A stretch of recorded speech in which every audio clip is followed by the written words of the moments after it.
Hollywood, California, Monday, February 8th.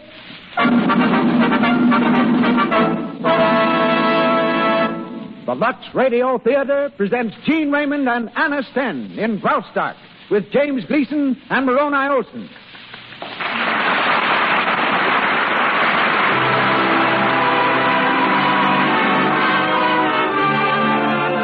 Lux presents Hollywood. Another hour brought to you by the makers of Lux Toilet Soap, direct from the stage of the Lux Radio Theater on Hollywood Boulevard. Headlining Gene Raymond, Anna Sten, James Gleason, and Moroni Olson. Our guest, Rufus Lemaire, Hollywood's foremost star finder. Our producer, Cecil B. DeMille. Our conductor, Louis Silver. Looking over the footlights, I see many Hollywood celebrities in our audience tonight. To them and to our listeners everywhere, a hearty welcome to the Lux Radio Theater.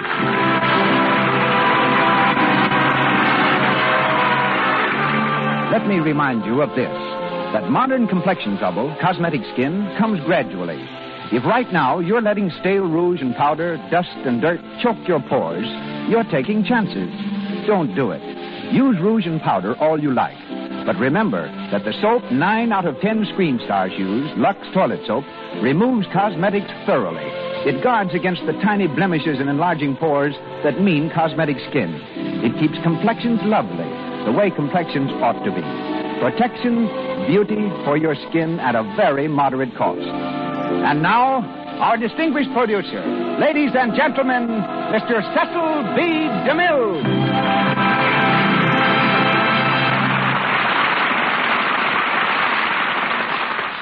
Greetings from Hollywood, ladies and gentlemen. Tonight, by a strange historical coincidence, we observe 2 golden anniversaries in the motion picture industry. 50 years ago, Thomas Edison was completing the experiments that gave the world the motion picture. At the same time, Horace Wilcox was laying out this Cahuenga Valley subdivision called Hollywood. Those were days when Hollywood had an entirely different quota of celebrities. Its greatest hero, the subject of countless campfire tales, was still Kit Carson, who, as the American chief of scouts, helped capture Los Angeles. Its greatest villain was Vasquez, the bandit, who was captured while attending a dance on Sunset Boulevard, where most of Hollywood still dances. To Edison and Wilcox, Hollywood have seemed a mythical and fabulous place, a place that never could exist. Appropriately, therefore, we dedicate tonight's program to them with the international romance Graustark, in which we hear Gene Raymond and Anna Sten. On the stage at the age of 5, on Broadway at 14, Mr. Raymond was a matinee idol before he was old enough to vote. After spectacular success in Cradle Snatchers and Young Sinners, he turned to Hollywood, where he's not only a leading man, but a successful songwriter and noted horseman. Tonight, we'll hear him as Glenn Lorry. I first saw Anna Sten in one of the most effective scenes ever filmed. It was in a foreign production with Emil Jannings. Determined to place her under contract, I started negotiations for the service of this very young girl, who had starved with her parents in the Ukraine, to become one of Europe's most glamorous stars. Then one day, Samuel Goldwyn invited me to his office to ask my opinion of an actress he'd just signed. The actress was Anna Sten. I was greatly disappointed to lose her, but tonight have the privilege of presenting her in a DeMille production. She will be heard in the role of Yetive. In the part of Spud Gurley, we welcome back Hollywood's hardy perennial, James Gleason, whose ability to write comedy is exceeded only by his ability to play it. Moroni Olson is cast as Baron Obolus. And here we issue passports to the troubled land of Graustark, as the Lux Radio Theater presents the famous George Barr McCutcheon story, starring Gene Raymond and Anna Sten, with James Gleason and Moroni Olson.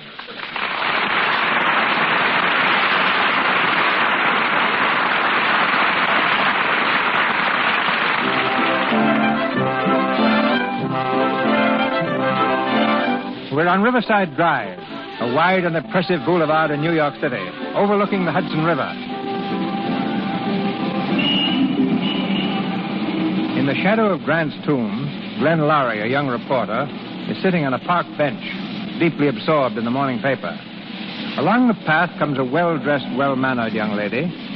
She pauses for a moment to gaze up at the monument, then turns politely to the reporter. I beg your pardon? I said I beg your pardon. Oh, I'm sorry. Were you talking to me? Yes. Can you tell me what building that is? That? Why, that's Grant's tomb. Oh, Grant's tomb? Yeah, Grant. Ulysses S. You know, he smoked cigars. Ulysses S. Oh, of course. He was president, wasn't he? I said he was president of the United States. Hey, what are you doing? Kidding me? Kidding you? I'm afraid I don't know Everybody knows Grant, even the kids in school. He was a great man. He must have been to have such a beautiful monument. What did he do exactly? What did he... Look, miss, I'm a busy man. It's 9 o'clock, and I'm due at the office at 8:30. Oh, I'm sorry. I didn't mean to take up your time. Excuse me. Say, wait a minute. Yes? Are you on the level about this? About what? Not knowing who Grant was? Well, I knew he was president. Sit down. Thank you. I don't know whether I'm making a darn fool out of myself or whether you're helping me along. A little girl shouldn't go all through life without knowing about General Grant. I know. Yeah. All right, here goes. Full name was Ulysses Simpson Grant. Born Point Pleasant, Ohio, 1822. When he was 21, he graduated from West Point, went into the Army. He was best known for his work in the Civil War. Captured Vicksburg, won the Battle of Chattanooga. General Lee surrendered to him at Appomattox, April 1865. Grant was elected president 1868, re-elected 1872, died in 1885. You seem to be very well informed. I ought to be. I once wrote an article about him for the Sunday Supplement. Oh, you're a journalist. You flatter me. I'm a reporter. Well, come on. What's the gag? Gag? Come on. I've taken the bait. Now tell me what it's all about. I don't know what you mean. You know who Grant was. Everyone does. He's one of the idols of American history. But you see, I'm not an American. Oh, no? No, I'm Graustarkian. You're what? Graustarkian. I'm from Graustark. Oh. Well, that makes us even. Even? You never heard of Grant. I never heard of Graustark. But look, where'd you learn to speak English? My tutor. We never spoke anything but English at home. I mean, the young people, of course. Oh, of course. I'm glad I'm doing so well. This is my first trip to America. All alone? Oh, no. I'm traveling with my aunt. Yeah. I see. Yeah. I just happened to be driving by here, and I saw this monument. I wondered what it was, so I got out to investigate. Well, I'm glad you did. Thank you. I didn't know you were a visitor. Say, you ought to have a guide. Oh, no. I like to find things out for myself. Sure. It's more fun that way. But don't you think that you could learn a lot more and see a lot more if you had someone to show you around? Someone like you? No, not someone like me. Me. You're very kind. You mind telling me your name? No. It's Yetiv. Yetiv? Yetiv? Yes. That's a strange name. Yetiv what? Yetiv Guggenschloner. Guggenschloner? Yeah. That's an even stranger one. Well, it does strike these American ears with a bit of a thud. Do you mind if I call you Yetiv? If you want. Thanks. I'm Glenn Laurie, Morning Star.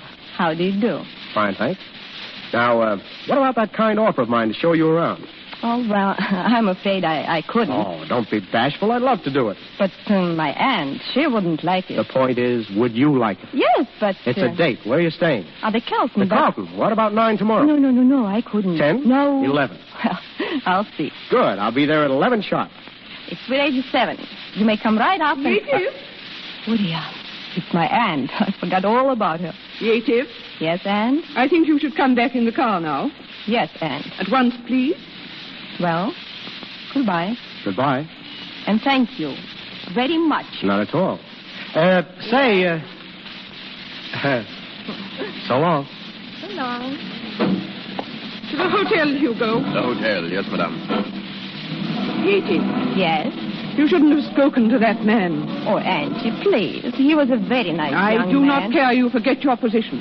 Auntie, listen. Is there anything wrong in sitting with a young man talking about General Grant? Who is General Grant? Oh, a soldier. President of the United States. He told me all about him. And, well, he wants to show me around and tell me about other things. What? He's going to call for me tomorrow morning. You cannot go. Auntie. I say you cannot go. I've never heard of such a thing, a strange man. We're in America now. We're not back in Graustark. Why can't I go? What can happen to me? Yetiv, you're in my charge. I'm responsible for your safety in this country. I know. But all I want is a little freedom. Just a little bit. Please, Auntie, please.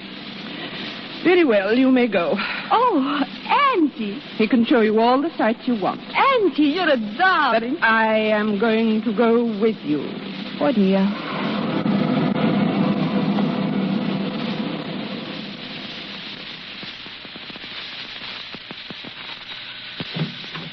Good morning. Good morning. My name is Laurie.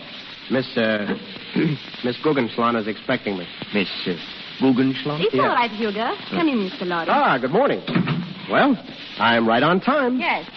Mr. Lorry, this is my aunt, Gertrude Penelopa Listova, Mrs. Dagmar. Well, how do you do, Mrs. Dagmar? How do you do? It's very kind of you to invite my niece to see New York, Mr. Lorry. Oh, don't mention it. Where are you going to take her? I beg your pardon?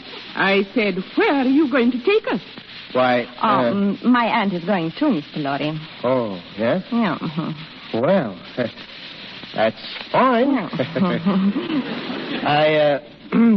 I thought the zoo would be nice to start off with, but of course, that's an awful lot of walking for your aunt. I enjoy walking very much. Yes, I thought you. Well, then I figured on seeing the parks and the statues and the Empire State Building and all of that. We can let the theaters and the nightclubs go for a while. Theaters and nightclubs? Yes, I've made up a schedule. It's a little strenuous, but I'm sure you'll like it. I certainly hope it won't be too tiring for you, Mrs. Dagmar. You need not worry about me. I never get tired. Oh, that's fine. Well, let's go.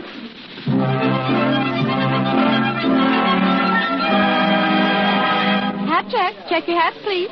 Cigar, cigarette, cigar. Good evening, Mr. Lorry. A table for two, sir. No, 3, Joseph. 3? Yes, 3. Yes, sir. This way, please. Cigar, cigarette, cigar, cigarette, cigar. Are you comfortable, Mrs. Dagmar? Perfectly. I was wondering if you'd mind very much if Yediv danced. If she wishes to. Thanks. Yediv? Of course.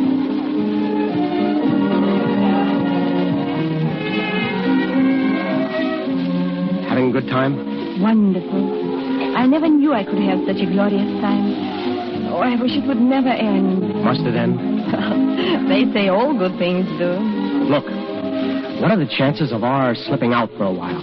Slipping out? Yeah, away from Auntie. Oh, very bad. Can't you manage it? You know, I hardly ever see you alone. It's been going on like this for a week.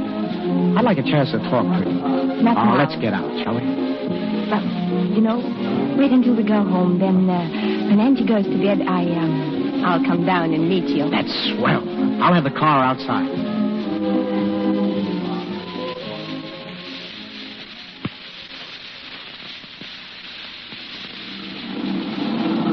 Well, here we are. Where?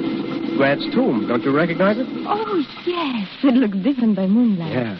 Glenn, what time is it? Oh, why worry? It must be awfully late. If my auntie wakes up and finds me gone. She'll probably raise the roof. So what? Look. Isn't the Hudson pretty? It's beautiful. Yeah. Park and moonlight. I guess I picked a pretty good setting. Setting? For what I'm going to say to you. Oh. Yediv, this is going to sound pretty silly, but I mean it.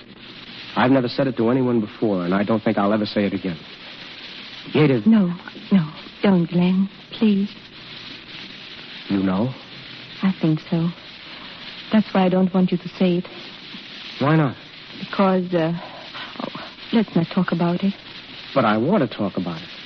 I want you to marry me, Yediv. I know I haven't got a fortune. I'm not making one yet.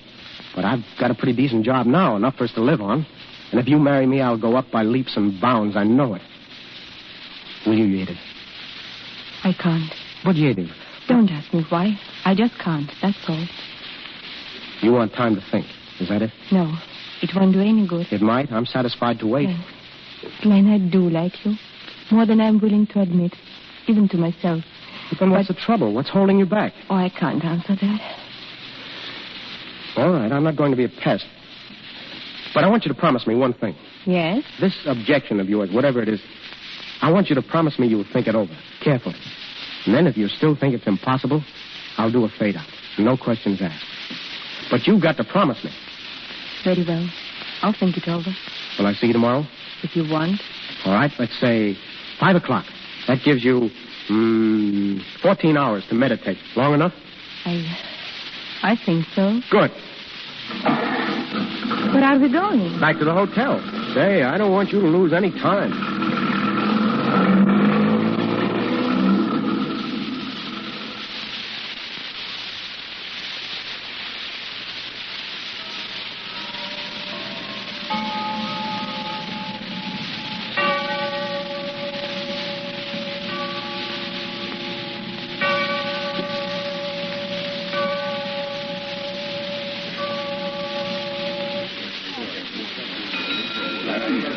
Front there. Say, clerk. Yes, Mr. Lorry. Check up on it again, will you, please? I have already, sir. Mrs. Dagmar and her niece have left the hotel. Oh, but that's impossible. I had an appointment with her at 5 o'clock. I'm sorry, sir. They checked out about 11:30 this morning. I believe their boat sailed at noon. Both? They've gone to Europe? Yes, sir, on the Empress. And she didn't leave any message for me. You're sure? Not a thing, sir. That's funny. I can't understand. If anything comes, I'll let you know. Yes, thanks very much. You can reach me at the office of Morning Star. Morning Star, yes, sir. Copy. Hey, boy, copy. Black thing, it's all I got to say. It's a fine Hiya, Spud. Hello, What's the matter with you? Oh, I just been in with the boss. I ain't got troubles enough. He's going to send me over to Europe to look at some more. Europe, huh? Yeah, there's a revolution starting up over there in some jerkwater country I never even heard of. A joint that goes by the name of Graustark. Can you imagine that? Wait a minute. Graustark. Did you say Graustark? Yeah, but don't ask me to spell it. Revolution and I couldn't. Holy mackerel. Where's the boss now? He's in his office. Let me get by. What do you want? Get out of the way, will you? I What's gotta speak with him. the matter with that guy?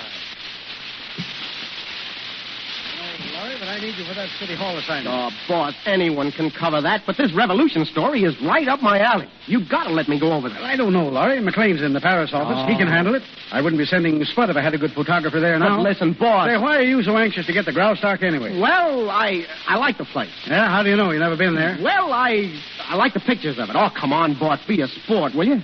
I'll turn you in some of the greatest stuff this sheet has seen in years. Well... Come on, let me go, will you? Well, all right. Swell. Your stuff better be good. Don't worry, it'll be front page. Hiya, Spud. Come in, Spud.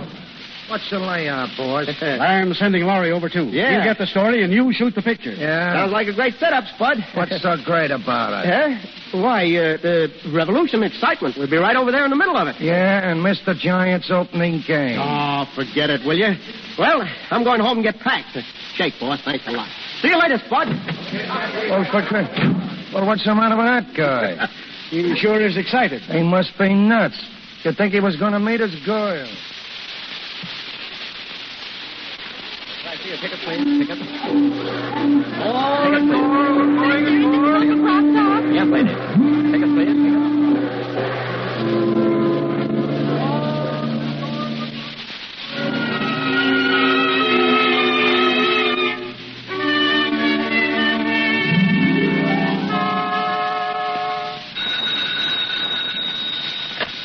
Hello? Spud Gerby on this end. I said Gerby, not Scurvy. Who's this? What? Look, I don't understand you. I says I don't understand you. Look, no speak of the Graustark. I only been here a week. Talk American, will you? Now, what do you want? Yeah, this is Mr. Lowry's room. Who? Oh, yeah? Okay. I said okay. We'll be there. Who's that, Spud? Okay. Yeah, sure. Yeah, thanks a lot, Major. Well, my friend, where you been? American Embassy. Any luck? Nope. He went all through the records. Said he never heard of a girl over here named Guggenschlaner. With a name like that, he should ought to be glad of it. Ah, shut up. Who was that on the phone? Baron Albert's secretary. It's all fixed. What's fixed? The interview. You're going to meet the Baron personally. He's the big meat course around here, you know. Head of the cabinet, head of the army. He'll give you the whole lowdown on this tin-sword revolution that ain't taking place. Yeah, where do I meet him? At the palace, my pal, at 4 Bells. All right, order me a car, will you? Oh, they ain't allowed. Huh? It's horses over here, Brant. They ain't never heard of an automobile yet. If they have, they're not in favor of it. Oh, well, get me a carriage. Sure. And a horse. Sure. What? Hey. Hello? Say, I want a carriage. Can you get me one? A carriage. Look, a couple of horses and a buggy. No. Horses. You know, they gallop. Tick-a-dick, tick-a-dick, tick-a-dick, tick-a-dick, tick-a-dick, tick-a-dick, tick-a-dick, tick-a-dick.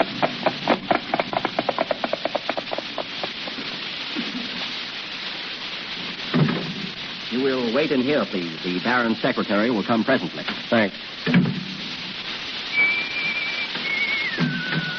Oh, Baron, if you have a moment... Glenn, Edith. what are you doing here? Well, I could ask you the same thing. I've been looking all over for you. Oh, Glenn.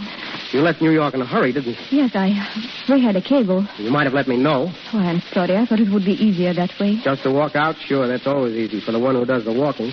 You know, you never did answer my question. You came here? All the way here? For that? I was sent by the paper. Oh, Well, did you think it over? yes. That's why I didn't let you know. I didn't want to hurt you. Oh, I see. The answer was no. Well, I said I wouldn't ask any questions. I won't. Oh, Glenn, I wanted to see you that day. If I'd just been able to say no, simply, it wouldn't have been so bad. But I would have had to tell you something else. What? I'm going to be married. Oh, so that's it. I'm sorry, Glenn. Terribly sorry. What is it, Hans? The Baron has an appointment here with the newspaper reporter. Yes, Hans. This is the gentleman, Mr. Lorry. The Baron Alberley's secretary, Mr. Lorry. Who, him? Well, I thought you were the secretary. No. Tell the Baron Mr. Lorry is waiting, Hans. He knows already, Your Highness. Highness. You? Yes, Glenn. I am the Princess Yesil, ruler of Graustark.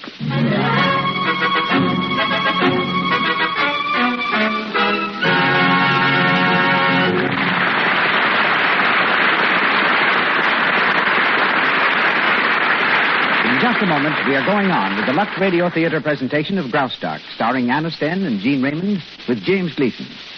Meanwhile, let's go over to the corner of Broadway and 42nd Street on the RKO radio lot. Practically every afternoon, you can see stars and extras bicycling there after work is done. It's hard exercise, too. Listen to what these extras say. Phew, I'm hot. Pedaling around in this weather is too much for me. How about sitting down a spell? We could sit on the commissary steps if you're not too proud. Like to, but I can't.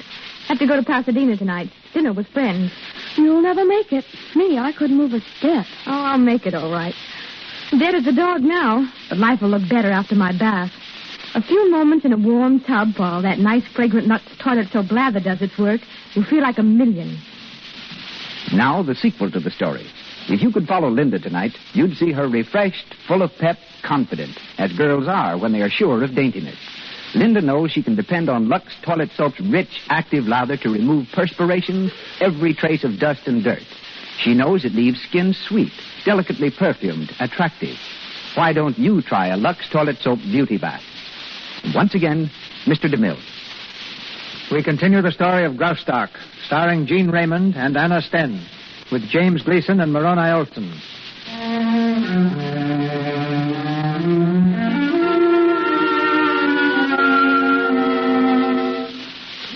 One week has passed since Larry discovered Yetive is the Princess of Graustark. We're in the Princess Council Chamber, where the Baron Alberlitz and her aunt are scolding her. They resent the courtesy she has shown to the young American. Your Highness, if I may say so, your conduct with this young American is most unbecoming to the princess of our realm. Perhaps you will explain what you mean by that, Baron Alberlitz? There's no explanation necessary. He's been coming here to the palace every day. At my invitation. Exactly, and that's what I find so deplorable. Your Highness, you do not realize the seriousness of our situation. An armed force is rising. At any moment, General Dannox may strike. And were it known that more than half of our guards are at the border, they would strike tonight. And what would he have me do? Arm myself with a musket? Easy, we can do without that. Your Highness, our country is in desperate need of money. The powers refuse to advance us another penny. Our only salvation is an alliance with Prince Lawrence of Axphain. An alliance by marriage. I have already told you, Baron Alberlitz, I'm willing to marry Prince Lawrence, as much as I despise him, if it will save Graustark. But you refused to see the prince. He's called repeatedly at the palace, and always you've made the same excuse. I saw him twice. That was enough. If I have to look at him for the rest of my life, I think I might be spared it now. Well, you have no objection to looking at the young American. Not the slightest. Oh, how strange. A commoner takes the prince's fancy. I reserve the right to choose my friends. Well, do you realize that this friendship may result in our defeat? I don't see how. Prince Lorenz is not the man to play second fiddle to anyone, least of all a common newspaper man. If the prince withdraws his offer of marriage, and with it his financial support, our government falls like a rotten branch. Danux and his troops will sweep the country. And all because we have a ruler who refuses to be loyal. Baron Alberly, I don't like your tone. And I don't like your actions. Be quiet. This friendship must come to an end. I demand it. You demand it. You. Baron Alberly, your Minister of State, a loyal and trusted servant. But may I remind you that you are a servant? I'm the ruler here, not you. I beg your highness pardon. You will excuse me now? Gladly. Thank you. And don't return until you learn a little more respect. Very well, your highness.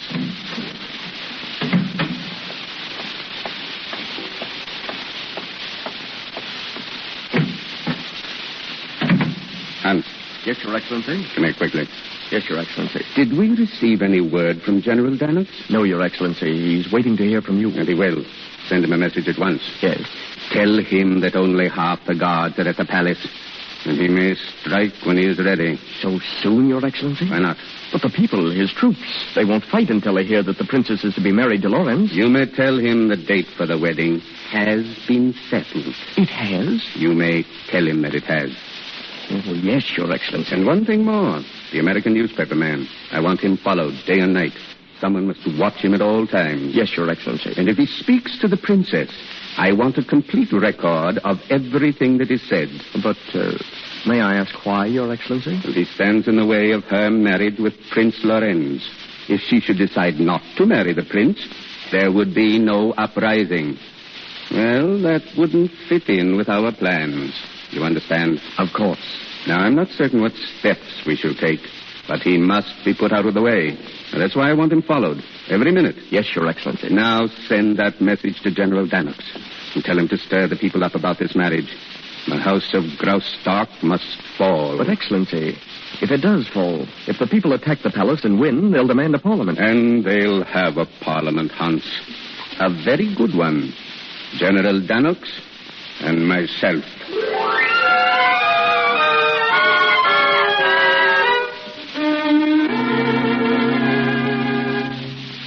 Your Highness. Yes? Mr. Glenn Laurie is in the anteroom, Your Highness. Oh, all right, send him in. Very good, Your Highness. Mr. Laurie? Thank you. Hello? Glenn, I asked you not to come again. Yes, I know. And why did you do it? Oh, just curiosity. I've given up not asking why. I told you why. It's causing trouble. I'm going to be married. When? I haven't decided. Good, then there's still time. Time for what? To chuck the whole business and come to your senses. You can't marry this Lorenz fellow. I saw him yesterday around the hotel. Why, he looks like an overstuffed tailor's dummy. No, Yetive, you can't do it. I'm not thinking of myself. I know. You're thinking of Graustark. They fed you with a lot of talk about what'll happen if you don't marry him. Well, what will happen? The country will go broke, and in a year or a couple of years, there'll be an uprising. If you do marry him, there'll be an uprising anyhow, only sooner. You seem very sure of yourself. Well, I've studied the situation, Yetive. It's part of my job. The people want a parliament. You can't blame them for that. If you marry Lorenz, they're afraid they won't get it. They were promised I think a parliament. perhaps my ministers know what's best for the people. All right. None of my business, anyhow. Oh, I'm sorry, Glenn. Let's not talk about it, please. We have so little time left. You mean they're going to announce the marriage ceremony? Soon, I imagine. And there is always the danger of an attack by Danux. He'd storm the palace tonight if he knew half the guards were at the frontier. Who sent them there? Oh, I don't know. I try to keep track of everything and everybody, but I can't. You make a very bad princess, Yetive. I know. Why did you have to be one? Why couldn't you have just been plain Yetive Guggenschlager? You know that name? Well, it has its compensations. You see, Yetive Guggenschlager wouldn't have had to catch the next boat back to Graustark. She'd still be in New York, seeing things, going places. And having the grandest time of her life. No worry. No headache. No revolution. No problems of faith. And no Prince Lorenz. Boy. She wouldn't have to get married unless she wanted to. A very fortunate girl. And I think she might have wanted to. Don't you? Perhaps. It's not too late. Please. You don't realize. Yeah, I know. I've got a lot of nerve proposing to a princess. Well, what of it? Before you were a princess, you were a human being. Well, I'm human, too, and I'm asking you to... You're asking me what? I'm asking you to chuck this, Yadiv, all of it, and get out while you still got time. What? You don't want to be a princess. You said so yourself. Then why don't you give the people a break, Let them run things the way they want. They'll be happier, and so will you. You want me to abdicate? Is that it? Right. And what do you offer in exchange? You really want to know? Yes. All right. I'm offering you a 3-room apartment in New York and half my salary every Saturday night. I'm offering you a 2x4 kitchenette where you'll have to learn how to cook and turn around without burning your elbow. I'm offering you a little bunch of flowers every payday and the movies once a week or a walk in the park when we can't afford that. In short, I'm offering you a lot of work and a lot of grief and a lot of fun, if you'll see it that way. Oh, Glenn. Well, what's the answer? Oh, Glenn, I do love you. And I'd love that place. I know I would. But I can't, Glenn. Oh, why not? Because as silly as it sounds, my people need me. Oh, Yadiv, they don't. They don't need anyone but themselves. My people love me. That's true, but they despise your ministers of state. The best possible thing that could happen to your people would be for you to clear out and let them run things for themselves. No. Oh, Yadiv, you're way behind the times. Look around you. It's a new world now. A world that has no need for kings and queens and princesses. You're outmoded, old-fashioned. You're through and you don't know it. Stop it. But the people know it. Listen, there's a revolution starting out there behind those walls. A revolution that'll sweep you and your ministers clean out of the country. I'm asking you to abdicate now before it's too late. You've said enough. You'll leave now, please. Yadiv. Please. All right, Yadiv.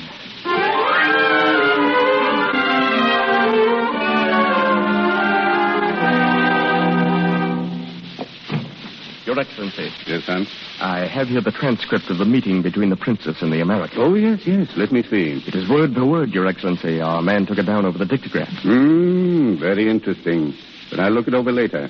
Tell me, have you communicated with General Danux? Yes, Your Excellency. His troops will begin the attack on the palace at 11 o'clock. Good. Keep under cover, Hans. Go to the west wing when the firing begins. I've told Danux that he must not shell that section. Very good, Your Excellency. Thank you.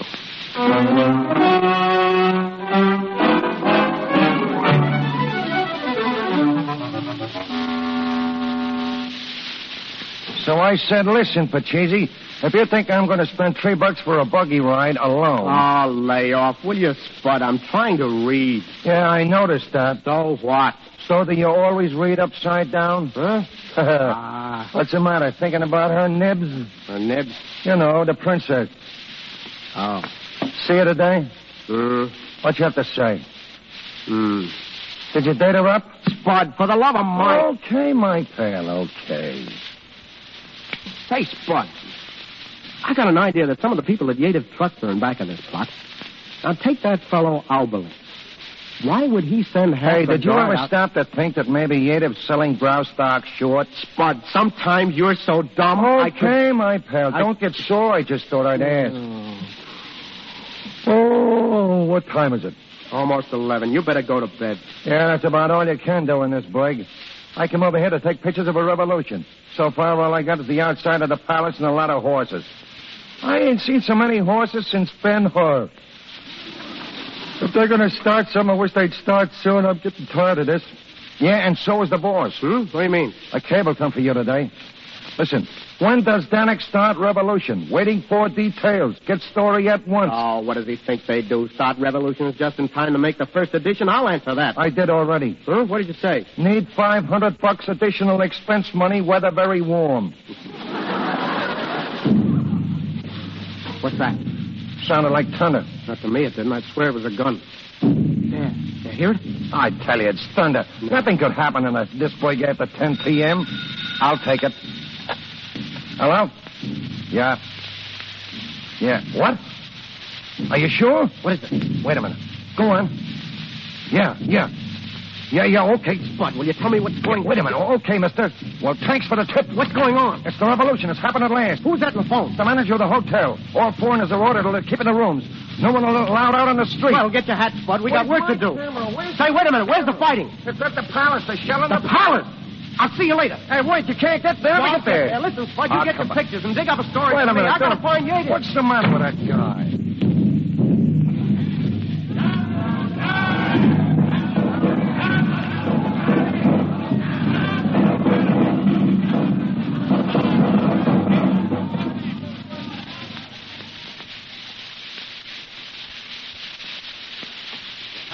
show me the east gate. I entreat you to leave the palace while there's still time. I'll stay here, Captain Bolores. But, Your Highness. How many men have you?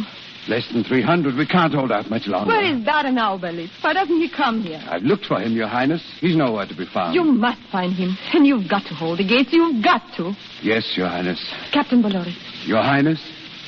Captain Bolores, I can trust you, Captain. With your life, Your Highness. Then remember, it is my life. I'm staying here with my men. Tell them that. Yes, Your Highness.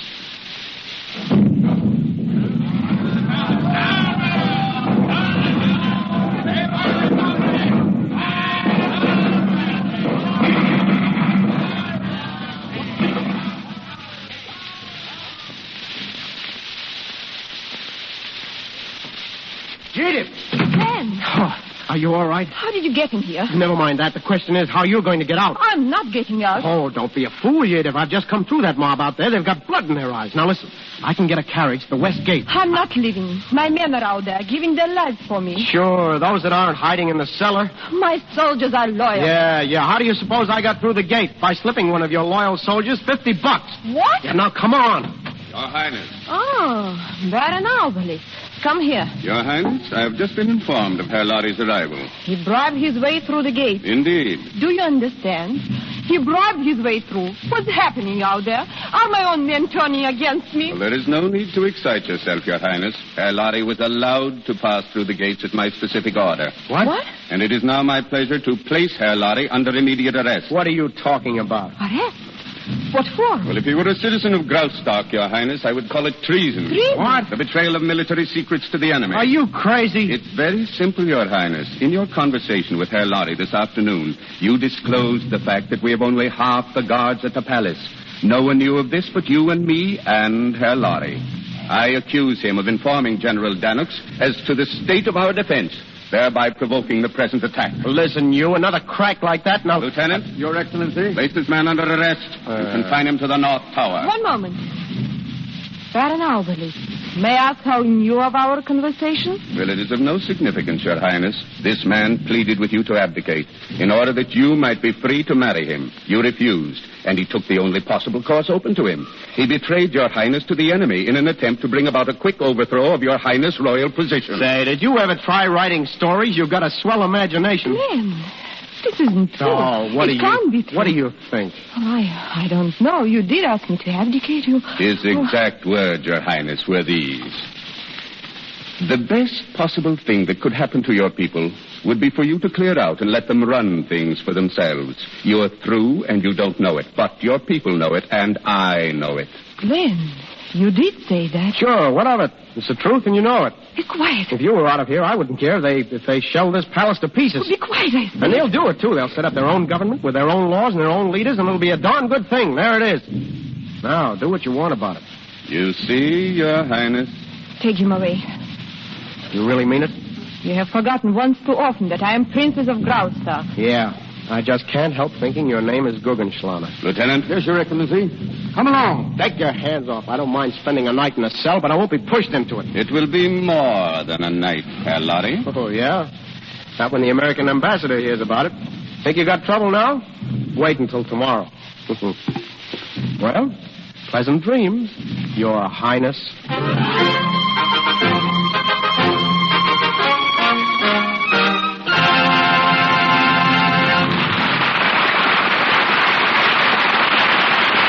We pause for station identification. This is the Columbia Broadcasting System. This is KNX Los Angeles, the voice of Hollywood.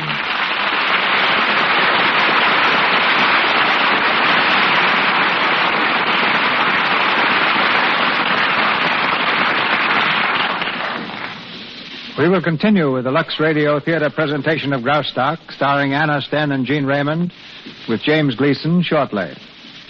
No modern Galileo glued to his telescope is more persistent in his endless search for new stars than the talent scouts of motion pictures. In this field of face-finding, none has a more glowing record than Rufus Lemaire. Since coming to Hollywood, he has brought over 200 new personalities to the screen for Warner Brothers, MGM, and Universal Studios. His more famous discoveries include Louise Reiner, Eleanor Powell, Bette Davis, George Brent, Dick Powell, and Gertrude Neeson. Today, he is executive assistant to Charles Rogers, production head of Universal Studios. Ladies and gentlemen, Mr. Rufus Lemaire.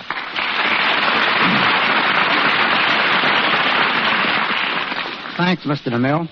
Since there aren't any rules for turning up talent, Mr. Lemaire, how have you found your star-spangled array of discoveries? Chiefly through luck, I suppose. For example, 3 years ago, I was given a tip to look up an actress playing in a tiny theater in Vienna. I couldn't understand a word she said, but her personality spelled box office, and I brought her to Hollywood. Her name is Louise Reiner. Eleanor Powell, another MGM star, was dancing in Low State Theater in Times Square when a wire came from Hollywood to the MGM office, located in the same building. It was an order from Louis B. Mayer to find a dancer at once who could rank with Fred Astaire. I saw dozens, but never thought of Eleanor until I happened to glance at her name on the marquee as I was returning to the office. That is the only instance when I found a star literally on my own doorstep. I wish Betty Davis had wandered to my doorstep. Betty was already in pictures before she was really discovered. Another studio had cast her in gingham dress types, and no one paid any attention to her. I suggested we give Betty a little sophistication. It was a lucky guess, for Betty skyrocketed to fame overnight. Gertrude Neeson I had seen in New York several times without being impressed.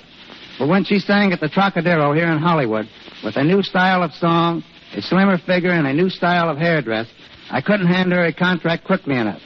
And Deanna Durbin is a Universal star only because another studio let her go, and I was fortunate enough to catch her on the rebound. Everyone always asks, what are the qualities that make a star?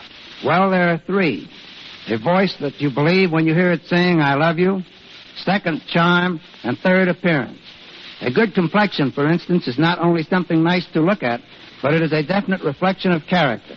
No one knows this better than a star, and I've seen enough Lux soap in Hollywood to realize it is by far the favorite of those who must always look their best. Is there any reason why one section of the country should produce more stars than another? No, they'll come from everywhere. Though a great many of our future stars are right here in Hollywood, hoping to get a screen test.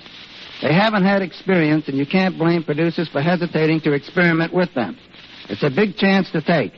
But we at Universal took it when we starred Deanna Durbin, Barbara Reed, and Nan Gray in Three Smart Girls. And we're going to take it again to the tune of $1 million in producing Top of the Town, with a cast composed entirely of new faces, headed by Doris Nolan, George Murphy, Gertrude Neeson, and Ella Logan. I'm confident that when you see this film, you'll not only be seeing a fine show, but you'll get your first glimpse of at least 4 stars of the future. Good night. Good night, Stargazer.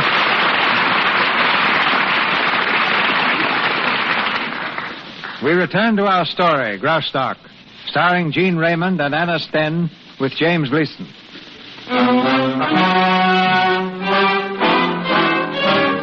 It's the following morning. In his cell in the North Tower, Glenn Lowry walks the floor impatiently. Suddenly, he hears a footstep in the corridor. The door is unlocked, and Spud enters. Spud. Hiya, pal. Okay, Jelly, come back to me in 10 minutes. Yeah. Well, what's the news, Spud? Plenty. They've declared a temporary truce. They're going to stop and talk things over. Hey, I got some swell pictures last night. No, man. I mean, what's the news about me? When am I going to get out of here? Oh, pretty soon, I guess. Pretty soon? What do you mean, pretty soon? It's a nice little place you got here. How's the bed? Comfortable? What do you mean, pretty soon? You know, you certainly managed to get yourself tied up in some awful knots. How do you do it anyway? Oh, for the love of Mike. It's like a story, you know? Boy meets girl at Grant's Tomb. Boy follows girl to Graustark.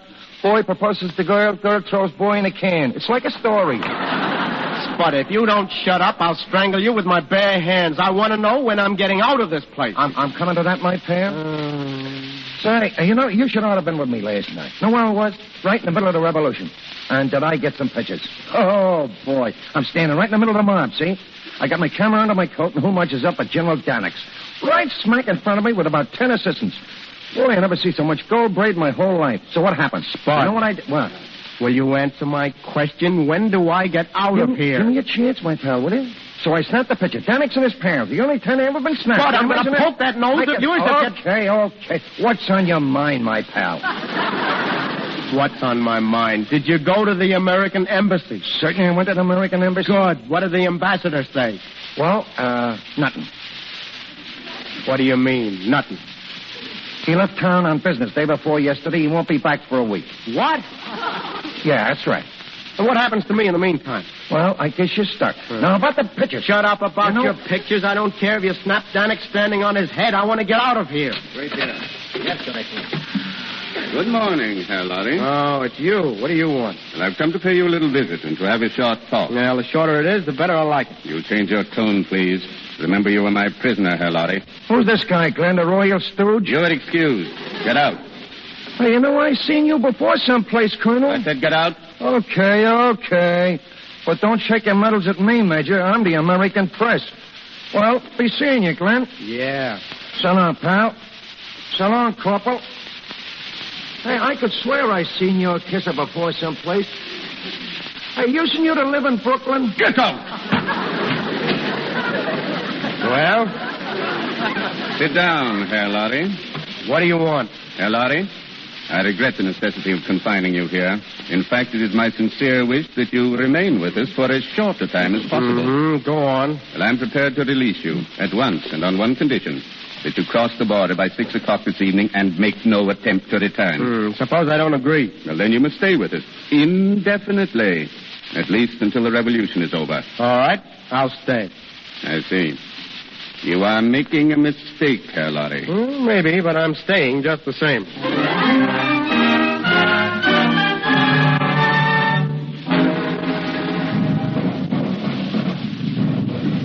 Fighting has started again, Your Highness. They're not attacking the palace, Captain. No, Your Highness, but they are moving this way. The Americans.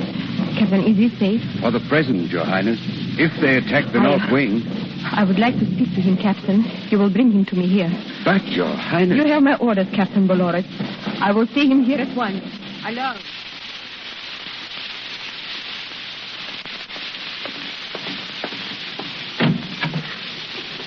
You will go in, please.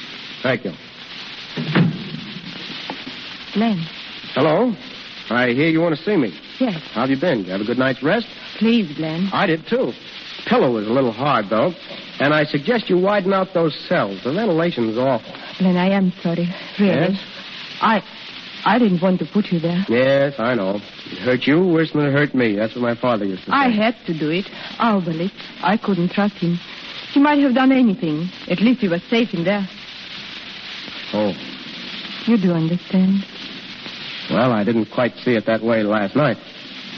What happens now? I'm giving you an escort to the border. You will leave in a few minutes. And what about you? I'm staying here, of course. Yes, of course. Well, Albert's made me the same offer a little while ago, and I told him I wouldn't leave. But why? Because I wanted to see you again. You see, I still have an idea that maybe this is all a bad dream. Maybe we'll wake up soon and discover that Graustark never even existed. Maybe this palace is a myth and it has no princess. It's not a dream, Glenn. Oh, I wish it were. You asked me if I slept well. Shall I tell you what I did? I was awake all night, pacing my room, trying to find in my heart some justification for leaving my country. Yes. I did not find it, Glenn. My duty is here. I've got to stay. Well? It's the escort. They've come for you. Shall we say goodbye now? Yes, Glenn. Goodbye, Edith. Goodbye, dear. And think of me sometime. I'll be thinking of you. Come in, please. The escort is ready, Your Highness. Yes, Captain. Well, come on. Stand back. Your Excellency. Good morning, Your Highness. Baron Aubrey? Ah, our friend Herr Lorry. You've decided to accept my offer. It's Her Highness's offer I'm accepting and not yours. Splendid. I wish you Godspeed, Herr Lorry. I won't say what I wish you. Come on, get out of the way. You can't go there. What is that? Listen, I'm the American press. See, I go any place. Oh, you can't go there. Hello, Spud. Hello, Spud. Hey, Glenn, I got a story for you. What do you mean by forcing your way in here? Well, if it ain't the lieutenant, you're just the man I wanted to see. Put this man out. No, you don't. You handle me with care, Corporal, or I'll spill my story all over the country. What story? A pet. Baron Arbalet's turned straighter. Sells out to the enemy. What? Alberlitz conspires with General Danix to bring about downfall of House of Graustark. Alberlitz is first-class heel. You dare! What does this mean? Just what I say, lady.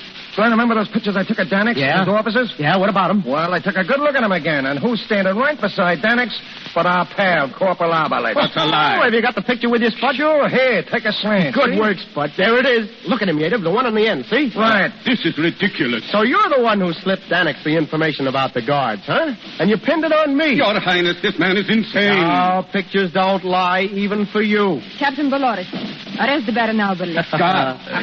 No, you can't do this. Yeah, that's what I said last night, Baron, but I landed in the jug just the same. Take him away. Yeah, and do me a favor, will you?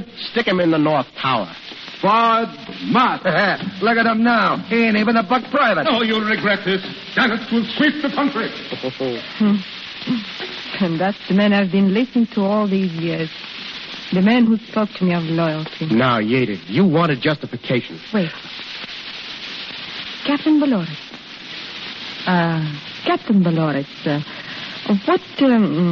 what would happen if I, abdicated? Your Highness, your people love you, but they love freedom even more.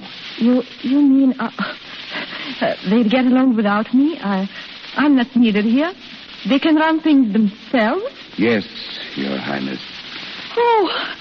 Oh, then stop the revolution. Tell them I'm abdicating. Your Highness, our thanks. Oh, no, my thanks. Oh, and my thanks. Spud, get those steamer tickets, quick. 3, get it? Got it, but I gotta grab one more picture before we leave. What picture? My friend the Baron sitting in the North Tower checking off the days on the calendar. See you later, folks. Well, Yative, what are you thinking of? It's all so strange, Glenn. It's a little hard to get used to at first. To think you're not needed. Why, I need you, darling. And I'll be a very willing subject. You? You'll be harder to govern than the whole kingdom.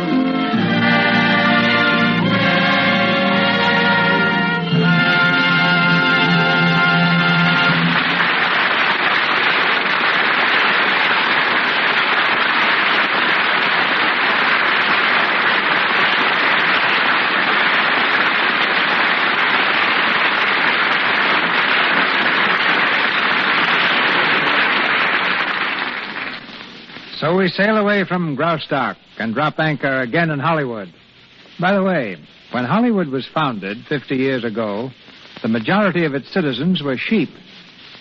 When it became a town, one of the first laws prohibited the driving of more than 2,000 of its fleecy residents down Hollywood Boulevard at one time. The sheep have long since gone the way of all mutton, and Hollywood is now part of Los Angeles. But as a dog's paradise, it still has a large 4-footed population. Since both our stars are owners of celebrated dogs, perhaps they'll tell us something about them. Ladies and gentlemen, Gene Raymond and Anna Sten.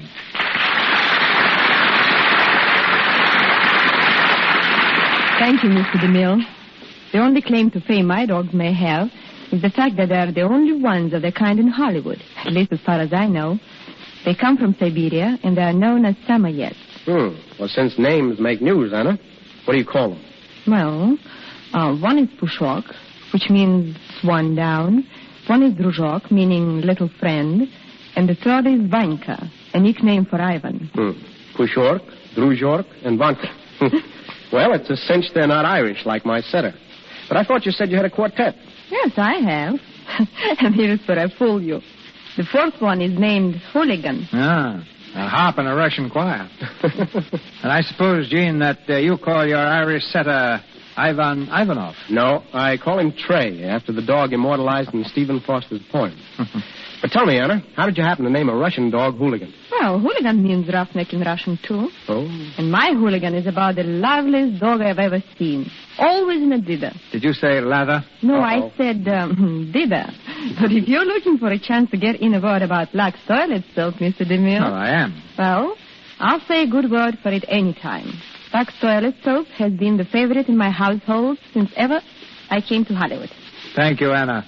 You two will have to bring your dogs over sometime and get acquainted with my family. There's Darky DeMille, the Cocker Spaniel, Josephine DeMille, the St. Bernard, and Lutz von Alador DeMille, a Dachshund. that Adrian, the designer, presented to Mrs. DeMille with the observation that dachshunds speak louder than words. Oh, that's marvelous. Right now, my particular pets are a herd of deer on my ranch. After 15 years, I've tamed them to come within 10 feet of the front porch. Perhaps when you and Anna are here next, I'll be able to say that they bring me the morning paper. Well, by that time, we'll probably have a lot more puppies to talk about. And let's hope it won't take another 15 years to turn those deer into newsboys. Well, good night, Mr. DeMille, and my appreciation to you and the Lux Radio Theater. Good night, Mr. DeMille. Good night, Anna. Good night, Jean.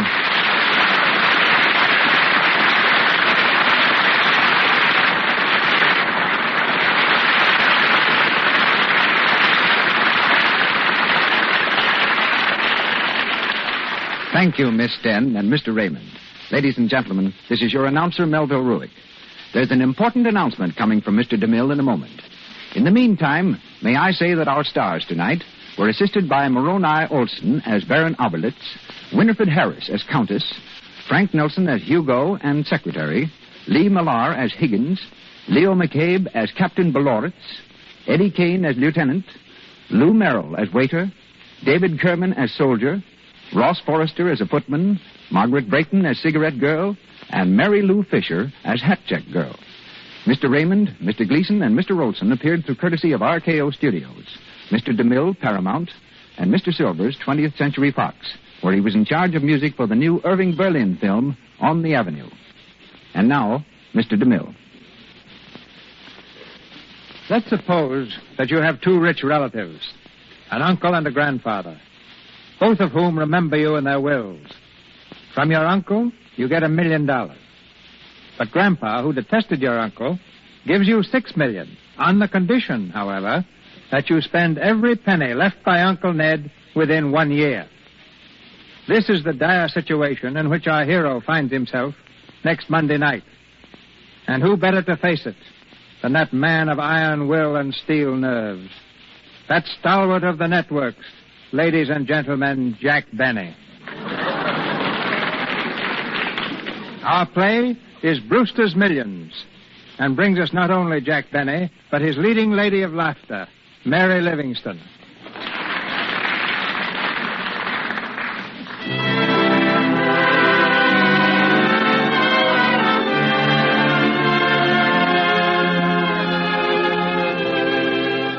Our sponsors, the makers of Lux Toilet Soap, join me in inviting you to be with us again next Monday night when the Lux Radio Theater presents, through the courtesy of the makers of Jell-O, Jack Benny and Mary Livingston in Brewster's Millions. And now, may I urge you, if you haven't done so already, send a contribution to the American Red Cross. The work of rehabilitation in the flood area has only begun. Now, as seldom before, they need our full support. Please send your donation to the local chapter of the American Red Cross. This is Cecil B. DeMille saying good night to you from Hollywood. This program, ladies and gentlemen, came to you with the good wishes of the makers of Lux Toilet Soap, the beauty care used by 9 out of 10 screen stars, and yet so inexpensive that every girl can use it every day. A cordial invitation goes to you to listen in again next Monday night when Cecil B. DeMille brings us a production of that sparkling comedy, Brewster's Millions, starring Jack Benny and Mary Livingston. Assisting them will be another all-star supporting cast and the Lux Radio Theater Orchestra under the direction of Louis Silvers. Until then, we bid you all good night. This is the Columbia Broadcasting System.